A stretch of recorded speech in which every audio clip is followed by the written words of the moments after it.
It should be a party of collective responsibility rather than a party of personalities.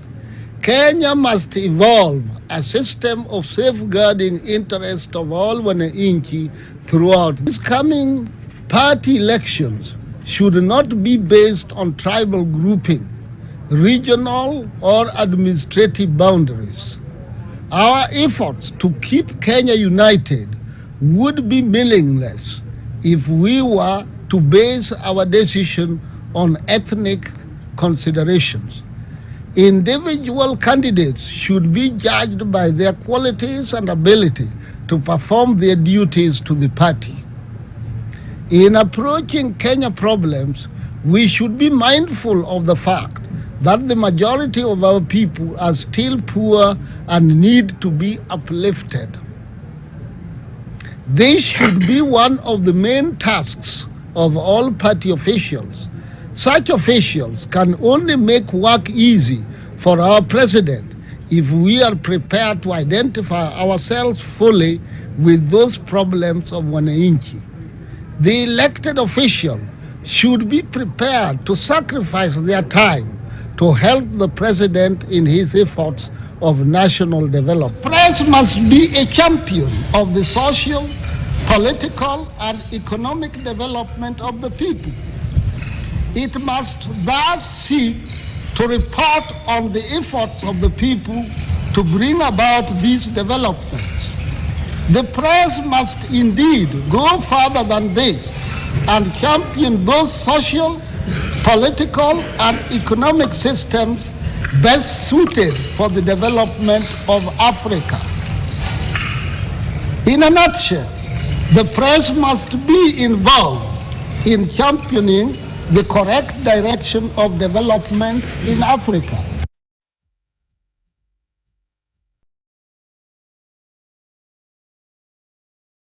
I think we will be able to eliminate one of the most difficulties among ourselves. That is to know that this is not 1900. This is 1963. And if we can adapt ourselves to that, then I think we will be able to work together.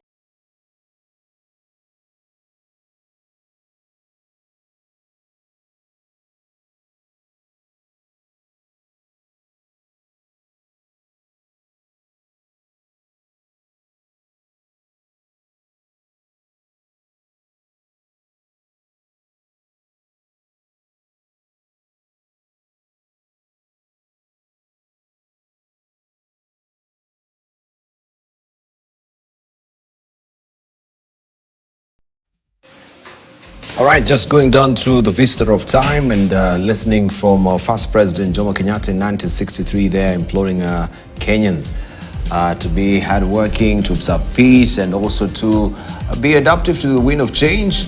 And of course, we've seen different phases of changes throughout time, and coming to this epoch of time that we're living in as well, we are on the cusp of change, if anything is to go by. And also earlier was Jaramogi Odinga, then also an opposition leader that was there speaking quite volubly regarding the freedom of the media and also the party hygiene when it comes to party politics and elections as well, that we should not be bending towards our tribal enclaves and affiliations, but inter-democracy within party should be about ideology as well. And this is what we just want to peel back with our panelists here, especially what is happening within ODM briefly, and also what is happening within Wiper Party as it is right now.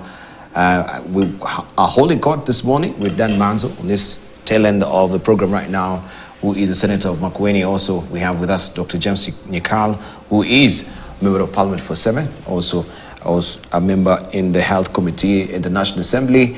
Isaac Mauro was a politician, and also we were joined by Gladys Bostrelay, but also she sent a message cancelling because of a meeting that just came up early in the morning. But maybe just to take you back to history a bit, listening to those leaders, refreshing our memory, can't believe that was Jomo Kenyatta speaking in 1963 and Jaramogi Odinga. In that epoch of time, what sort of brand of politics and vibe was really coming to you, if you just listen to these two leaders? I think that was quite interesting, because it seems in 1963 and in the 60s generally, the issues which are there today were there those days. I didn't like the speech. They've never been sorted. Yeah, I really like the two speeches. You know, these two men are eminent Kenyans, and one is the president, the other one is the vice president, and you feel that as much as things have changed, they are still the same, and they came out as a very reasonable Kenyans, and I like what President Jomo Kenyatta, spoke about, and how also Oginga Odinga talked about the poor people and the changing economies, and how there must be hygiene in political or party business. And to me, it has come out, that these were leaders who really wanted the best for Kenyans. And as much as they were later on criticized in one way or another, you can see things are very, very much the same, even 60 years later, even in a different generation. And I also liked the independent attire. That kofia of Jomo Kenyatta and the kofia of Odinga. I wish there are some designers can come back with it as one of the Kenyan branding. I would like to wear one like that. It's comes out very well, and you see it here, even the colors of the flag of Kenya, something akin to that. And it was you could see also the lack of selfishness then. Odinga said we cannot have independence without Jomo Kenyatta, and you can see Jomo Kenyatta was also a very experienced leader those days. He came out, from prison, and was strong and firm. And you can see he was trying to manage a transition from the colonialism to a new Kenya, and dealing with the challenges of Africans. And it's amazing how history keeps on repeating itself. Today we are still grappling with the same issues of tribalism. You see, the vice president then has talked of things I've talked today. He's talking about tribalism, regionalism, certain people really holding into the political, the tribal card to manage politics, instead of thinking ourselves as Kenyans and be able to appreciate any Kenyan who comes to the scene. Off the cameras we were discussing who is the senior most politician now in Kenya Kwanza, most experienced, having participated in many, government things. And you can see the facts speak for themselves. So we need to rethink history, and we need to do what is best for Kenya. And I think any politicians who will do what is best for Kenya, Kenyans of all walks of life will see that sacrifice, and will see the effort to make Kenya better. And I will like that politician. But if you keep on not listening to the wishes of Kenyans, you keep not listening to the courts, you keep not listening to the memorandas of the people, you keep not following, public participation, then you become a ruler. And then your days get limited, whether you like it or not. You can no longer now use force on Kenyans. Kenyans are no longer, their brains are working, and they can see what is just, what is unjust. And I think really we need to look at the independence days and revive the dream which has been lost somewhere on the way. Oh, and you can't, looking at that, we have Dan Mazo missing that particular, they call it the Abiola Cup. The Odingas and the Kenyattas as well. And just the cartoon that we had here that is on the side, as it seems also President William Ruto is trying to get his own, quintessential figure and symbol. The counter suit. Is it yeah? Me, but just looking for both sentiments and the brand of politics we had then. Me, it actually says, it brings out a lot of principles. One, their dressing. That cap is actually traditional cap from Kavirondo area. From a long time it was there. But they seem to, the unity that it shows, that they were working together. Again, it looks like when people are working together at one time, even the attire shows, and you know what I mean. Now you can use ties, you can use caps, but it means that at the time people are thinking together. That unity we still lack it. It comes and goes, it comes and goes. Now, the other thing that comes is that they actually really focus on one principle. Mzee Kenyatta says, we must focus on the wind of change. What do we need now in 1963? We are not in 1900, 1963. What are the new things? But when we do that, what does each of one wants? And he says, what does a farmer need when we are governing? He needs his welfare. I was just in the sugar meeting. The farmer is still looking for his welfare. Jomo Kenyatta said it in 1963. So what has happened? So the focus on Wananchi, then Jaramogi says, he kept saying what Wananchi wants. And that when you are looking at people, when you are having elections in the party, you must look at the ability of the people to deliver, not their regional background, where they come from, or what tribe they are. Again, that is not very different from what we were even talking in Libya, even what we are talking now of looking at justice, electoral justice, and so on. So you see that these things were there. When there was unity, they seemed to work, and now we are still at it. So what we must ask ourselves, are we going to be able to actually progress so that we move from one thing to the other? And that's what I was saying. Don't be a prisoner of time. You must let things happen in a way that will bring a solution, because otherwise you are rushing, and 50 years later you find that you didn't solve the problem because you are hurrying. The other principle it brings to me is the need that when you are having government or running any institution, the need to bring in people with experience and blend it with people who probably are very young, have the urge to move, and have the energy and the willingness. You need that, but you need a guiding principle that, you know, as we are going this, 50 years ago, we were looking for this. Are we now moving? Don't bring it in as a novel new thing, because you can make the same mistake we made. So there's a lot that you have got on that pictures. Okay, I think we wind it up as we wait for Isaac Mwaura to be back as well. He will have commented on that. But let's look at the issues that we address because of time as well. And this particular levies that we can see, especially just looking at the standard today, the splash seems to be on Sakaja unleashing tax wrath on city hustlers. But the main headline, looking at the hard copy, is also about Jita's overpace of Ruto-Raila talks. That is a current splash that we have. But earlier, this was what was holding the front page of the Standard this morning. We want to talk about this and the issue that had raised on the Kenya Kenya Migrant Workers Welfare Fund. There also the unemployment insurance fund as well that is being steamrolled by Bernard Shinyali. I can see there is also Member of Parliament who is sponsoring a bill that seeks to make sure that we have essential goods. Essential goods, this is maize flour, fuel, which the prices will be capped so that we don't have the yo-yoing that is going on. Today is up, today is down. We know this is a flat rate as far as prices are and consumption of these goods are concerned. So he's listed like 9 essential goods that he wants them to also be listed as essential goods.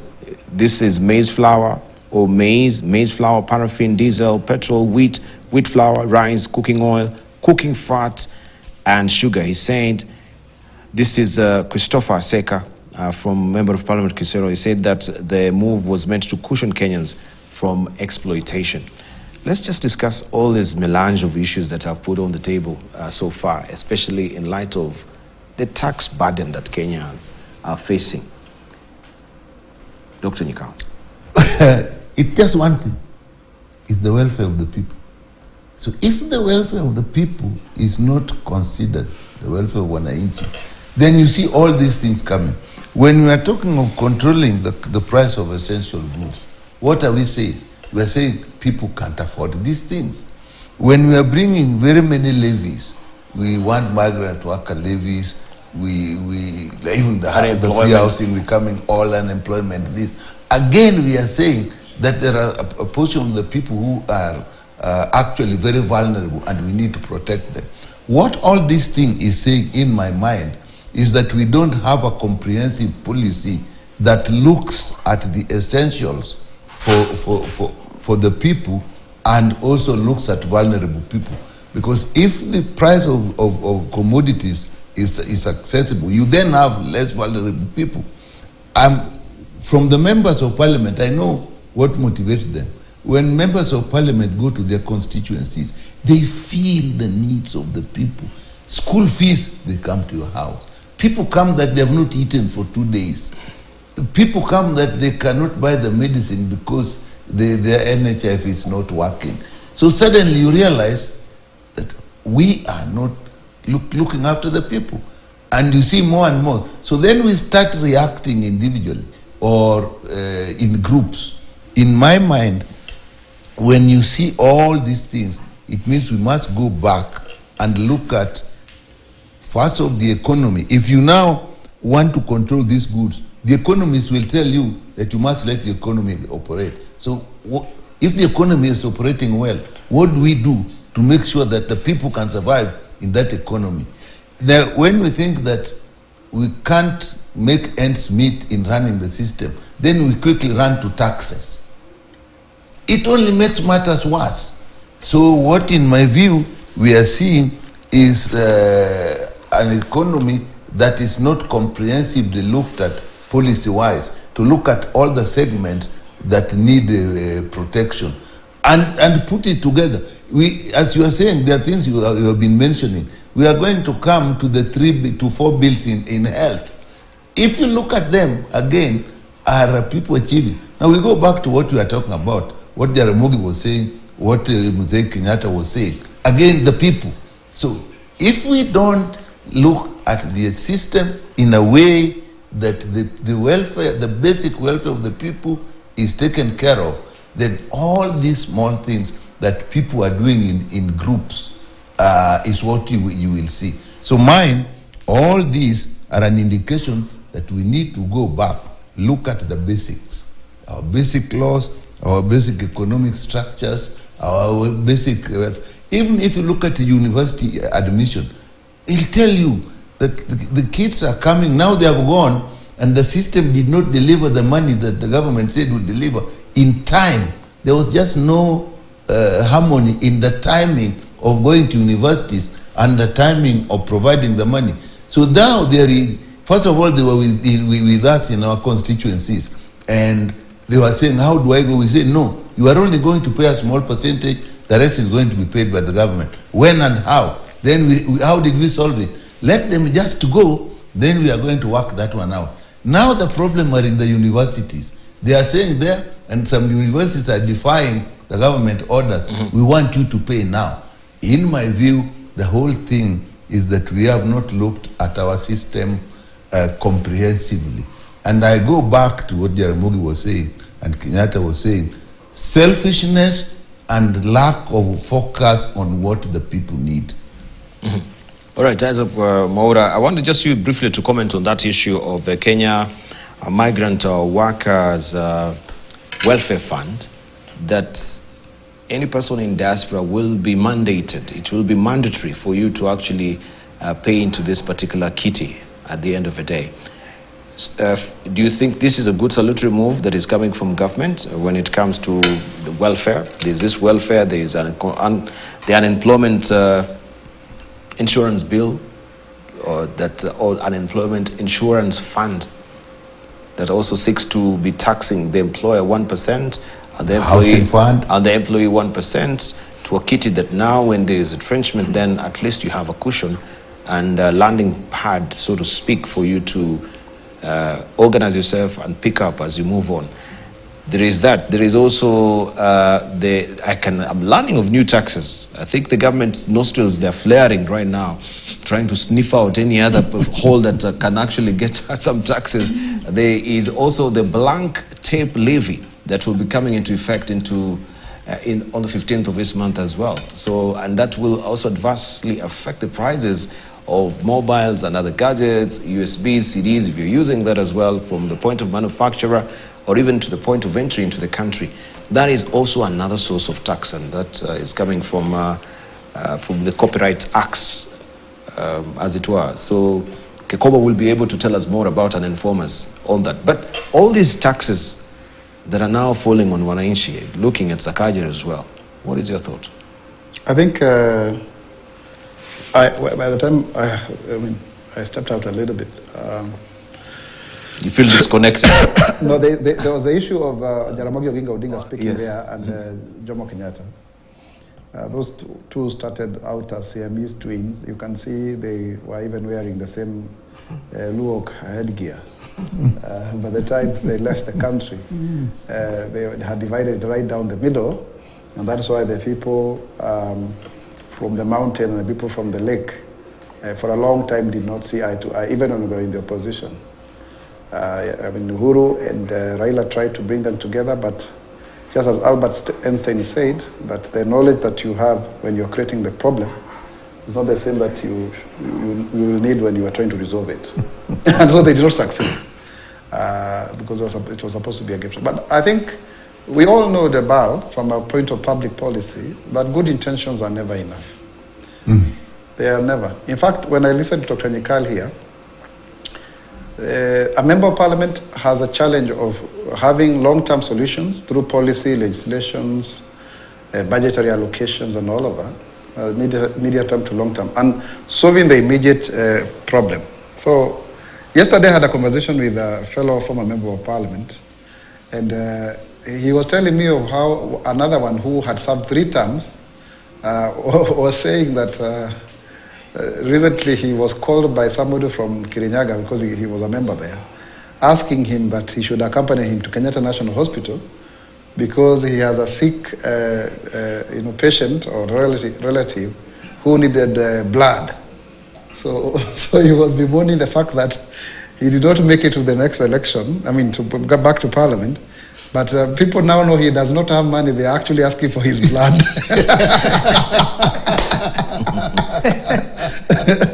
You see now, that describes the extent to which members of parliament can be made paupers, or can be misused actually.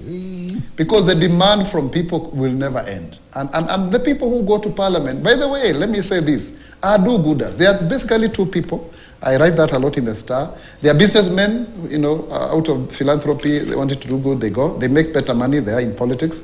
And they are professionals, like the ones who are seated here, lawyers, doctors, who just excel in their field and then they end up in politics. Now, this other group of people, of professionals, don't do very well. They don't fare very well in business because they are basically public servants. And so therefore, there must be a balance, There must be a balance between resolving the immediate, and which members of parliament are not really well equipped to do so, I can tell you, because it is discretionary. It's about the resources that are available to you, and none is earmarked for such kind of, endeavors. Yet, it's the way you win votes, it's the way you sustain your relevance and leadership in power, because a king must be generous.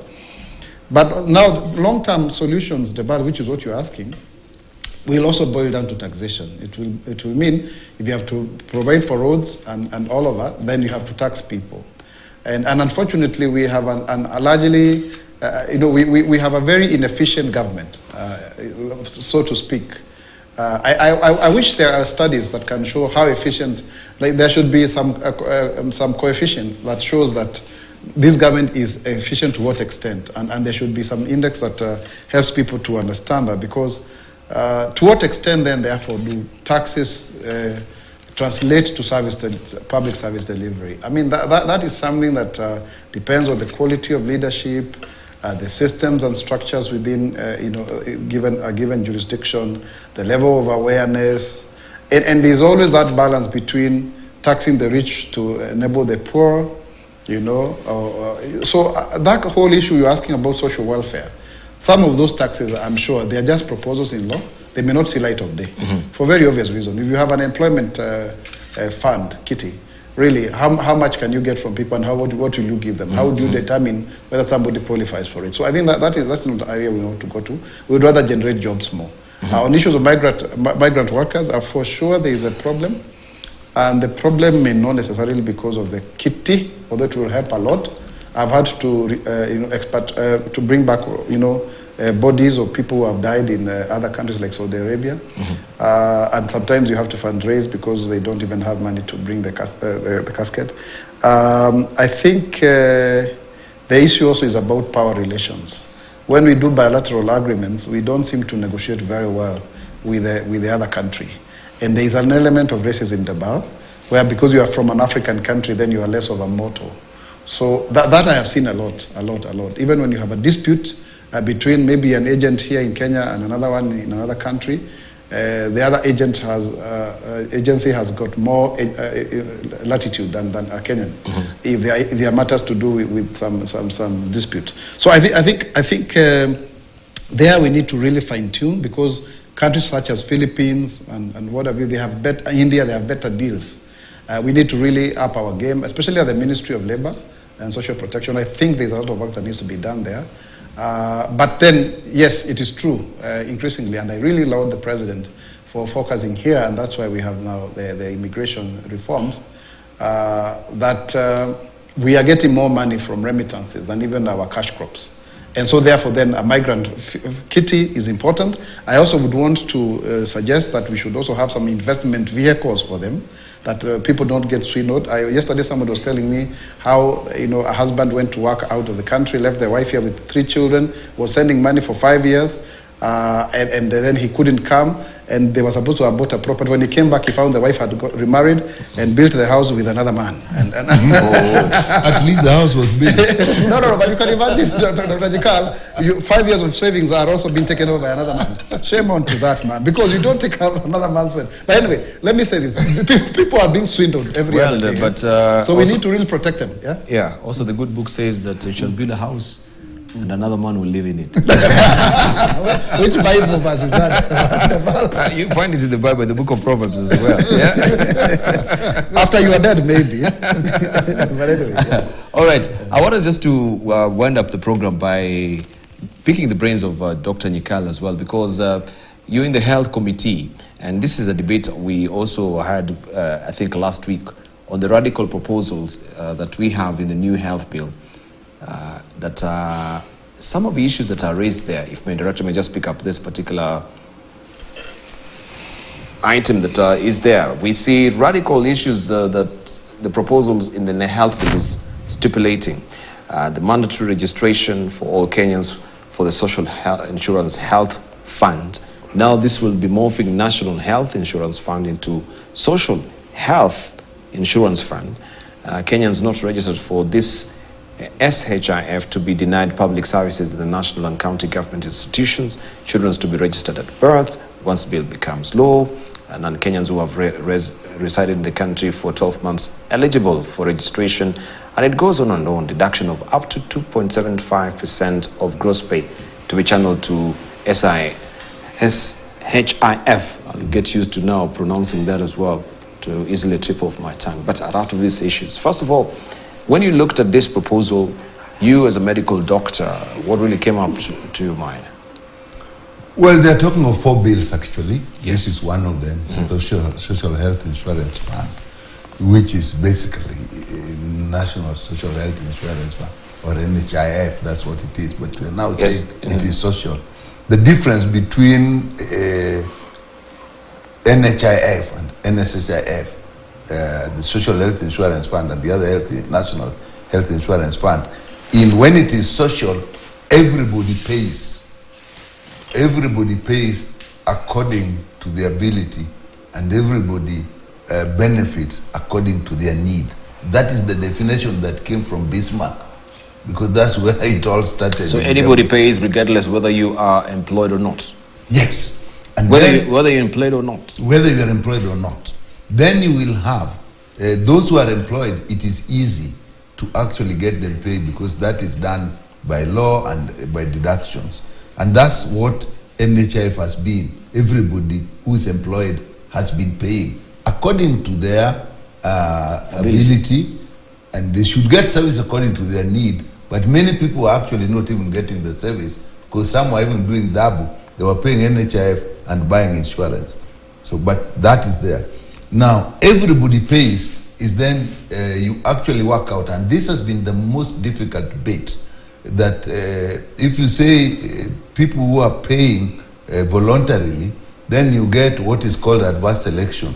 People who are sick then pay a small amount and get big cover quickly, and then that actually kills the fund. So everybody, the law should make it everybody pays, and people are assessed the way you do tax, and then you pay. There will be a certain number of people who may want to pay but can't pay, and they're called indigents, and you work it out from the poverty levels. And in many countries, what has been done is actually the government pays for these people, and that's the direction we were going gradually. But now it looks like we want to bring it immediately. I think that is something we have to look at, how we have to move apart from the employed people, how you assess the others, and then how do you assess the indigents. What we have been doing gradually in our country, we started way back in 2007 when I was in the ministry, and then in the Ministry of Gender and Social Protection, is to start with people who are obviously unable to pay, the very elderly, orphans and vulnerable children, people with severe disabilities. And now within the fund that is there, then the remaining bit really is where you have the difficulty. So that has worked in other countries because it generates a lot of money. But do we manage that money well? Now we are talking of 2.7.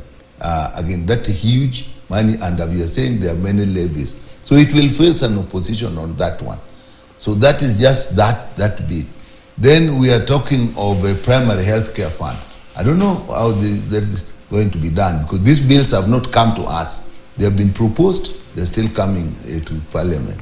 The primary health care fund, in many countries, that what is done, that is prevention and promotion of health and care at the very basic level. In many countries, that is what is done with tax directly, so that the people who are sick in our country from, say, level 3 onwards, then this pays for them. We don't have the details on how that one is done. Then they are talking of the digital health fund. Now, I don't know that one. I don't know much about how you are going to fund that one. We'll see it when it comes, because that is just the use of equipment and use of technology, which should actually be covered within all this that you are talking about.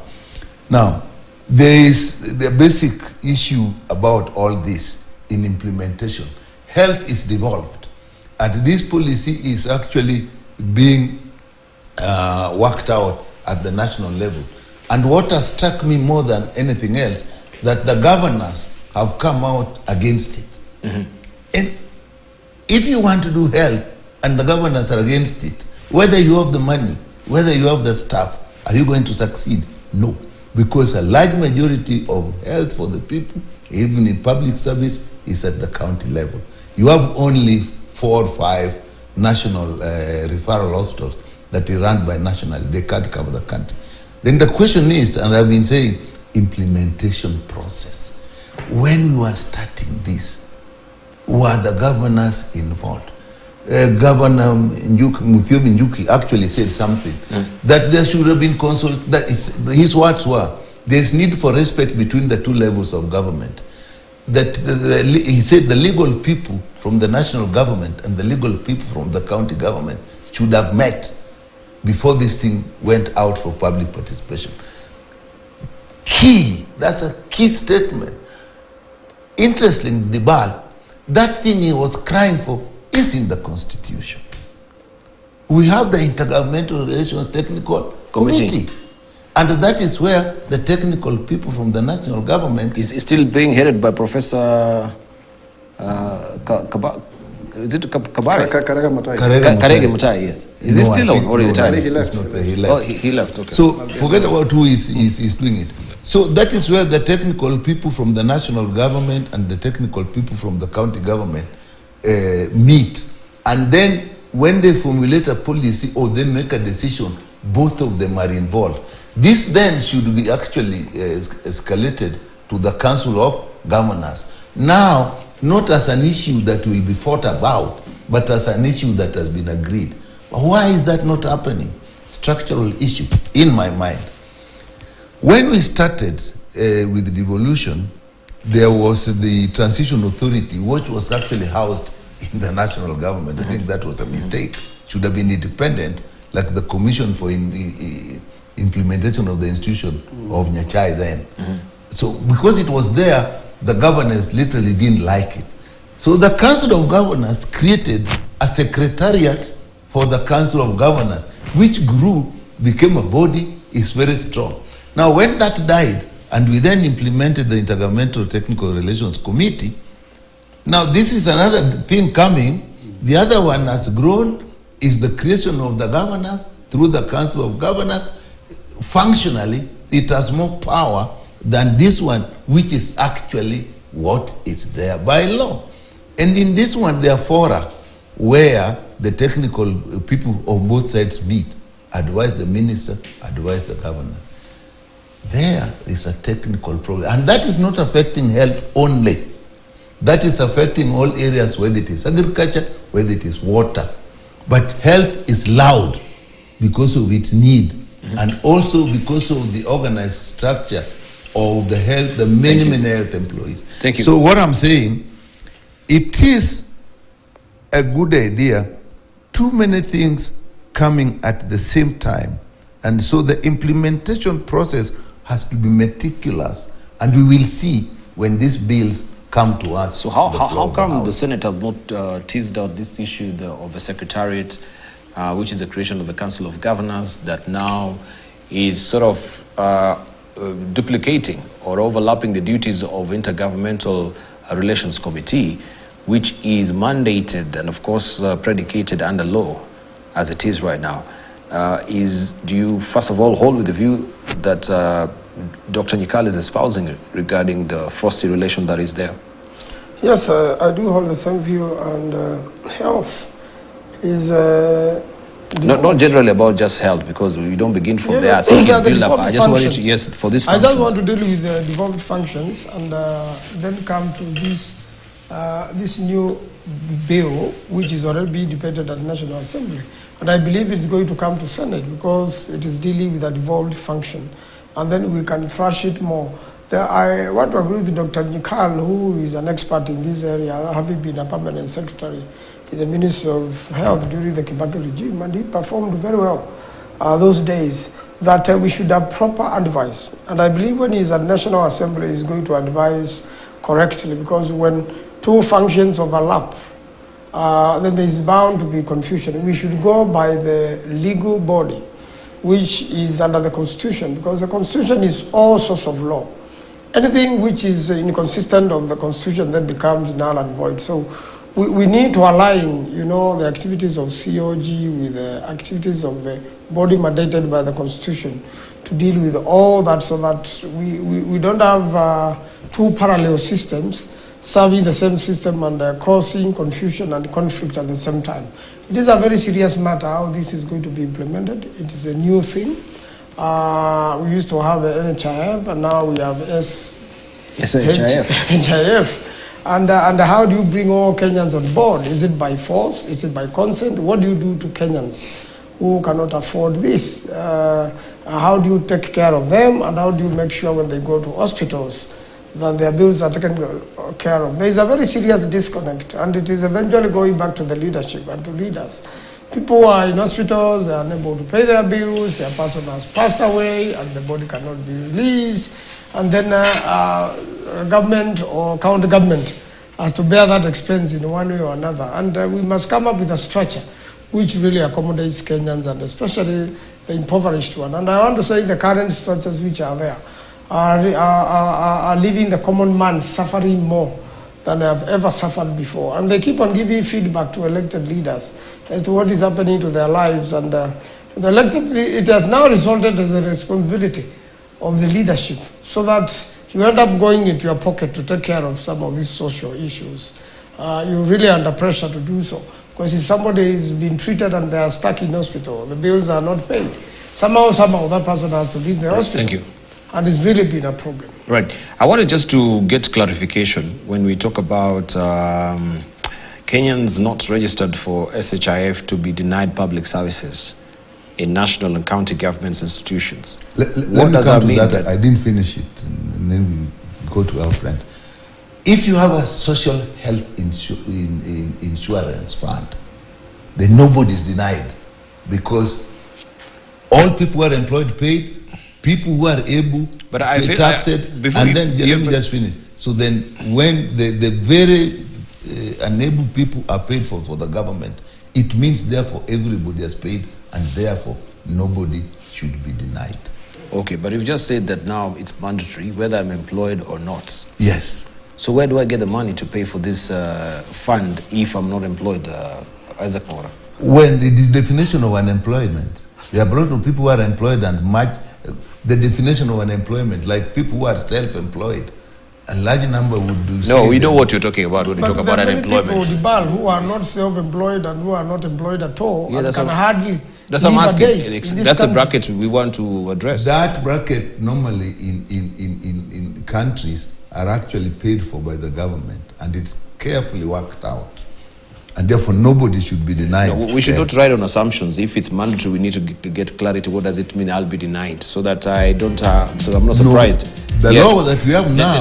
Let's hear from Isaac, because I think now also time is not really on our side. I think the issue is registration. Registration, not payment. You see, if you're registered, then the government has the data to know how many people are able to pay for themselves, how many people are through wage, employment, like wage and salary, or self-employment, or then they are completely unemployed. And that is important, because if you look at even the Inua Jamii, if you are to get 500,000 people, one of the components that is there is to have NHIF as a kind of add-on to everybody who is benefiting. And it's very, very important that we do so. And the President Ruto is very clear on ensuring that we get it right, because President Kibaki tried, and Uhuru, it was on one of the big four agenda. I think we didn't achieve as much. And now we have this now. So I think it's just try to get the data so that you have evidence-based policy making. You will be saying, for example, out of the salaried employees, these are the people who are registered. Out of the who are self-employed, these are the ones who are registered. Just bringing everybody into the formal, ambit of government, because that's one of the issues of a middle-income country like ours, where you can't figure out who you are talking about. Just like the same way we were talking about how many Kenyans are Kenyans, because the ID or the passport may actually be adulterated. So those are issues to do with control. They're issues to do with the functionality of government. Thank you. All right, let's get our closing remarks. 30 seconds from you. Then Mazu, 30 seconds. The main thing now is the bipartisan talks, and obviously the bipartisan talks must happen within the law, must happen within the constitution of Kenya, and Kenyans have to participate in one way or another, because that's a requirement of the constitution. And I believe a united nation is very important, devoid of selfish leaders or people who are advocating for their tribes, for their region. Just as it was observed at independence, thank you. We should really think about Kenya and build Kenya as leaders. Dr. Njika, closing remarks. Whether it is bipartisan talks, whether it is policies in government, whatever people in leadership want to do, first of all, we must mean what we are saying and intend to do it, so that once politics has made a decision, then support the technical people to deliver. All policies are delivered by technical people. Thank you. Isaac, your closing remarks? My closing remarks is that I'm very proud of President Ruto because of the new stature as the African voice on climate change. We did our country very proud last week. And secondly is that Africa now also must rise and support Morocco. My most sincere condolences, because it's an African country that needs our own support. Thank you. Indeed. Of course, that particular number is taking up in Morocco as well. 2,500 is the figure right now of a death toll in Morocco, and devastation that we've seen so far. We should all be prepared. We don't know how life is. They say life is a foreign language. We all misinterpret it, and sometimes the uncertainties of it as well will always be with us as well. Thank you very much for your valued company. We've not even discussed the blank levy tax that is going actually, or the blank tip levy, I should say, that is going to affect you as well, where Kenya Copyright Board has announced the implementation of a blank tip levy. And in a statement on Monday, the board said that the implementation of the blank tip levy will take effect from the September 15th, 2023, and it is a nominal fee imposed on the sale of blank media and devices such as CDs, DVDs, USB drives, and smartphones. That is also what is going to affect you if you're trading all those items. Thank you very much for your valued company. We meet tomorrow as we look at the global affairs on Global Today. You've been watching Morning Prime. News Diary is up next.